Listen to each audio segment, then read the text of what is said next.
இந்த வீடியோ எதுக்குன்னா, சர்க்கரையால பாதிக்கப்பட்டிருக்கவங்களுக்கு கால் மரத்து போகிறதுனால அதில் புண்ணு வந்தாலும் அவங்களுக்கு வலிக்கிறது தெரியாது.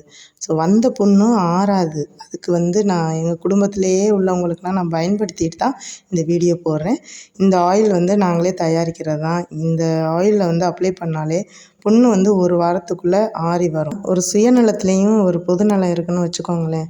எங்கள் குடும்பத்தில் உள்ளவங்களும் இந்த புண்ணால் வலி அனுபவிச்சிருக்காங்க. இந்த ஆயிலை அப்ளை பண்ணி சரியாயிருக்கு. வெளியில் உள்ளவங்களுக்கு இதை கொடுத்து பயன்பெற வைக்கணும் தான் இந்த வீடியோ. உங்களுக்கு யாருக்கெல்லாம் வேணுமோ அவங்க இந்த காண்டாக்ட் நம்பர் கொடுத்துருப்பேன். ஆர்டர் பண்ணி வாங்கிக்கோங்க. ஆரம்பத்திலேயே இந்த ஆயில் அப்ளை பண்ணிட்டீங்கன்னா விரலில் எடுக்கணும் அப்படிங்கிற ஸ்டேஜுக்கெலாம் போகாது. ஸ்க்ரீனில் வர்ற இந்த ஆயிலோட லேபிளை பாருங்கள். அதில் குறிப்பிட்டிருக்க எல்லா வித பிரச்சனைக்கும் இந்த ஆயில் ஒரு நல்ல தீர்வு தான். நாங்கள் யூஸ் பண்ணிட்டு தான் உங்களுக்கு சொல்கிறோம். இந்த வீடியோவை ஷேர் பண்ணி சப்ஸ்கிரைப் பண்ணி வச்சுக்கோங்க. அப்போ தான் உடனுக்குடனே போடுற வீடியோலாம் உங்களை சேரும்.